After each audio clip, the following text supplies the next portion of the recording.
All right, everyone, welcome back into the Doop podcast. I'm Zero, and the Union have opened up their 2022 campaign yesterday with a 1-1 tie against Minnesota United at Subaru Park.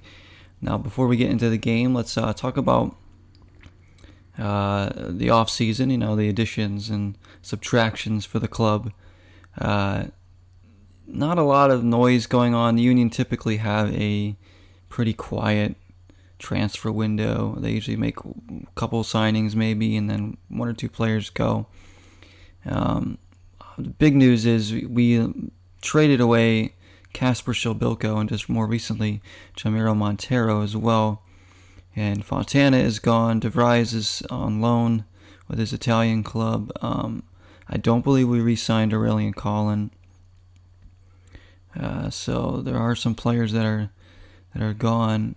And it's big losses. Like, you're talking Schilbilko and Montero are two make up for a big chunk of the team's offense over the past couple seasons, So that's a huge loss there for the club. Yes, we'll talk about them bringing in the record signing Mikael Ure, or however you pronounce his last name. I'm just going to call him Ure. And I don't really know much about this striker, but they paid a lot of money for him.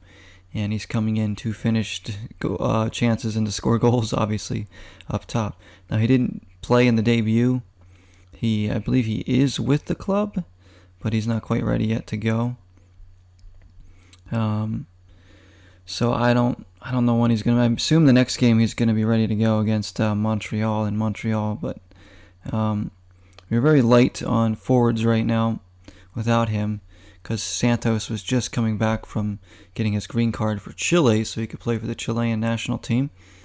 And he did appear off the bench in this opening game. But up top, we started Corey Burke and our other new signing, Julian Carranza, or he's on here at loan with an option to buy. And so that's basically it. Those are our two players coming in. We do have a few new homegrowns. Sorensen, I believe his name is, and Brandon Craig, of course, who's up with the first team now as a backup center back. But yeah, not a lot of noise at the off season. Big losses, and time will tell if the new players coming in will make the difference or not. Like I said, you're talking about two players in Schilbilko and Montero that I think were key to this team's success. Big keys over the past several seasons. And now they're just gone, and Jim Curtin's handing the reins to Daniel Gazdag now in the midfield to pull the strings and create things, as Montero is gone. And I don't know, Gazdag to me isn't a creative type player. He does some cool things every now and then. I don't want to say something better than cool. I guess he has some nice touches every now and then. He does have some assists here and there, but not a lot. And he pops up with the odd goal, but he's not really that game-changing midfielder, if you know what I'm saying. He's not that, that Carlos Gil, Lucas Del Rayon type of player who is going to dribble by guys and just wow you. He's more methodical and just he's got a lot of pressure on him. He has to play out of his mind this year in order for the Union to really succeed, because we don't really have a lot behind him. And we have young homegrowns who are going to get huge minutes this year in Paxton Aronson, Jack McGlynn, Quinn Sullivan. We already saw two of them off the bench in this debut against Minnesota. I mean, coming off two very successful seasons, a Supporters' Shield, and then a trip to the conference finals. Don't need to talk about how that game ended or how that game even took part in the first place. All I'm going to say is that the league clearly screwed us over last season in the conference final. That's all I'm going to say, and Union fans know exactly what I'm talking about. The league just completely screwed us over. But, this year's a new year. We got to focus on the league because there's no Champions League for us. There's no Open Cup. It's all about the league now. And there's not as many midweek games this season. It is a World Cup year, so the season will end in probably early November as opposed to being in December. That's why it's starting already. So the Union really just need to focus on getting, results and points and getting us high in the standings. Now, I usually predict where they're going to finish. This year, I think I'm going to predict them to come in fourth in the East. just because the East is really tough and the Union, to me, don't have as strong of a squad right now. I know that sounds silly, but it depends on how the homegrowns develop. That's it. A lot hinders on that, as usual with this club, because they play their homegrown so much that if they develop right, then the club can continue to grow and get better. Third or fourth, I think, is pretty fair. I don't expect them to go on and win like the Supporters' Shield again or anything. It was a surprise they finished second in the East last year. That was big surprise. Give a lot of credit to the team and Jim Curtin for that. But yeah, we'll see how Ura fits in when he starts playing. We really need him to score goals because, I'm going to talk about the first game now against Minnesota United. We didn't look very good. It was sloppy, especially in the first half. Bizo, goodness, he had a terrible game. I thought Bizo was just, I don't know what was going on with him. His giveaway led to the Minnesota goal, which Robin Lod eventually finished off. But he also had a throw-in to nobody. That was a turnover. He had other turnovers. He was getting beat all first half on that side of the pitch. Bizo just wasn't good in this game. I would have subbed him out, but he ended up going the full 90. That was a concern, but Nathan Harriel's really our only backup in that position. Other than that, Carranza, his debut at the club, I didn't really see much from him. He had some okay hold-up play and drew some fouls, but he looked kind of lost with this club. He didn't, I know it's just his first game. You're going to give him time to fit in, but not a very loud debut for him. It was kind of just whatever, I watched him play some games in Miami. He didn't wow me there either. So when he was announced as coming into the club, I wasn't overjoyed. Here's a guy that came in the league with Miami as a young DP. He's still young. He's 20, 21 now. And hasn't really developed into anything yet. Didn't get a ton of playing time in Miami, but here I'm sure he'll see more time. And, maybe he'll turn out really good. He could be a star. I don't know. But from what I've seen of him, for both clubs, he hasn't done much of anything. I haven't been impressed with him. But like I said, there's still room to grow for him, so the jury's kind of still out on him, on Carranza. But he had to start up top along with Corey Burke because, Santos wasn't ready. Ura wasn't ready. Santos did come in. Burke was okay. He was okay. He did end up scoring the goal. That was where our offense was most dangerous in the game against Minnesota yesterday. It was set pieces on the corner kicks. Corner kicks were dangerous, a lot of them to the near post, and our goal coming off of the result of Minnesota not being able to clear our corner kick popped out to Jacob Glesnes, of all people, who delivers a David Beckham-esque cross to the far post right on a platter for Corey Burke, who did well to just be there and finish it off and scores the goal that ties the game after the horrible goal we gave up to open the game. 1-1 at halftime. That's how it ended. The Union didn't really create a lot in this game. Gazdag was not really involved. The midfield barely involved going forward. Again, our midfield is not offensive-minded. You have Flock, Martinez, Bedoya. All three of those guys did really well. Martinez especially was unbelievable. He was a vintage Martinez game, just tracking down, winning balls in the midfield, throwing in tackles. He was outstanding in the holding midfield position. Flock was pretty good defensively, but again, his offense just leaves a lot to be desired. And I thought Bedoya was also very good. It was a pretty typical game for him, supporting offensively and helping a lot in defense, making little plays.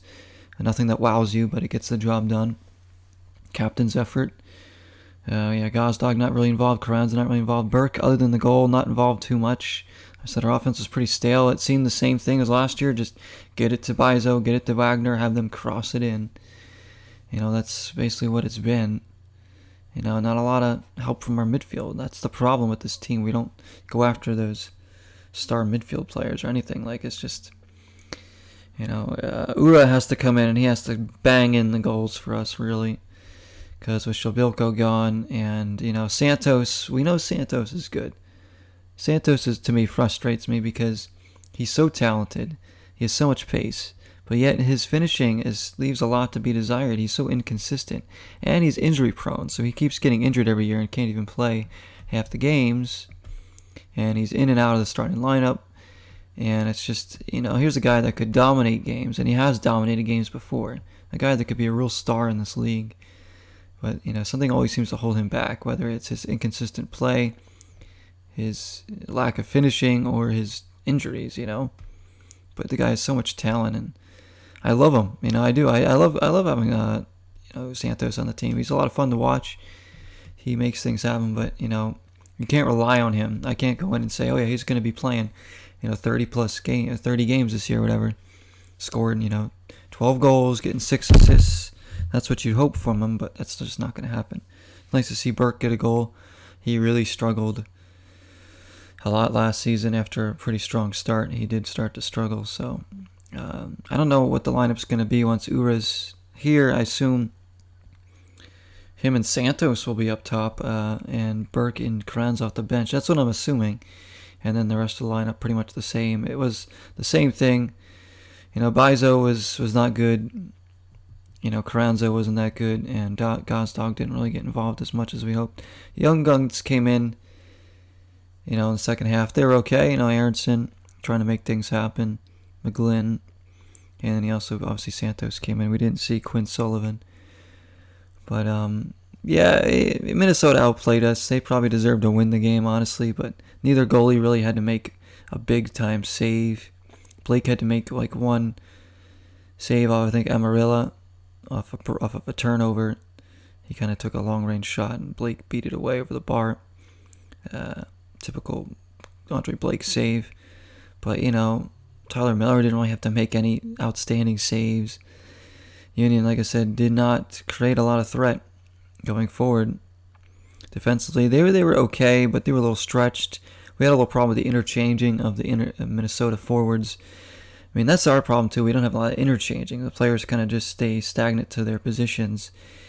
Whereas Minnesota, you had guys like Emmanuel Reynoso and Fragapane, Amarilla, Lode. Like, they were freaking, interchanging and causing lots of problems, running all over the pitch. And on the break, they were looking very dangerous. They were getting numbers in attack. They were certainly going to win. But we managed to just get a draw. It's not a terrible result to open the season. Obviously, a draw at home. We usually open the season on the road, so it's kind of surprising to see us opening up at home. We do go on the road next against Montreal. Could be a tough place to play. Again, no midweek games. That game's on March 5th. And we have another home game, I believe, against Charlotte. The newcomers who got thrashed in their opener 3-0. Although they didn't play too bad. But, excuse me. No, we don't play Charlotte next. I'm looking at the schedule now. We play San Jose in our third game at home. So Montero will make his return to Philadelphia. Kind of an interesting trade there. We just got rid of him and right before the season started. He did start for a minute, San Jose, in their first game. Then we have a game against my least favorite team in the league, NYC, in their postage stamp field in New York. I just can't stand that club in their stadium. The fans of that team deserve an actual stadium. Who knows if they'll get one, but the team itself don't really like their players. Of course, they are defending champions. I'm not going to go into, again, the conference final, but that's who we play in our fourth game. Then we return home to play Charlotte in April, first week of April. Charlotte should be looking at 3 points. I mean, there's one we can beat Montreal. We can only beat San Jose at home.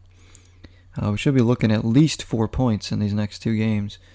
At least a tie against Montreal, and we got to beat San Jose at home. Then going to NYC, and we'll see how the club performs before returning home and hopefully getting another win against Charlotte. Union do have expectations. A club that's been very consistent over the past, 3 years. We want to add another trophy. We want to add the big one, the MLS Cup, to our cabinet there. I mean, this is the year. There's nothing else to focus on for them. There's no excuses. They have to go for it now. No Champions League or Open Cup or anything to get distracted with for them right now, and just put all their marbles in there. And I think you will see. I was surprised to see Bedoya go the full 90 in the first game. At the same time, I'm not surprised because he's still keeping himself in good shape, and with the less midweek games this year, you could see Bedoya play a lot more full 90s, and we'll see though. We'll see what Curtin does. I wouldn't be surprised either way if he gets subbed out most games or if he plays a lot of full 90s for the club captain. So yeah, little something to build off of, I guess. It's just the first game, I can't go into it too much, but at least it's a point. We got to perform well in Montreal. We definitely got to be better. We got to be sharper. We got to be more deadly on offense before we return home and hopefully get in some more goals. So that's about it for this Doop podcast, guys. Not much else to talk about. No other real signings coming in. We'll see how the turnout happens between Ura and Carranza. I don't think you're going to see as many goals, assists between those two as you did Shobilko and Montero over the past couple of years. But, who knows? I could be wrong. I think Ura's going to be pretty good. I don't know if he's going to be like, Golden Boot winning good, but I think he's going to be pretty good. Carranza, I have less expectations for. But, he could surprise me as well. He's still young. And Ura himself isn't the oldest player either. I think he's in his early to mid-20s as well. So, two younger players coming in. But I appreciate everybody listening. Thank you so much for checking out the Doop podcast. A bit of a new thumbnail for us this season, and hope you enjoyed listening. Take care, everybody, and feel free, please leave those comments in there. I'd like to, connect with more Union fans. Let me know what you think the opening game, or if you have any questions for me regarding the Union, please let me know. I'd be happy to connect with you guys. So, till next time, everybody, 0 is the number.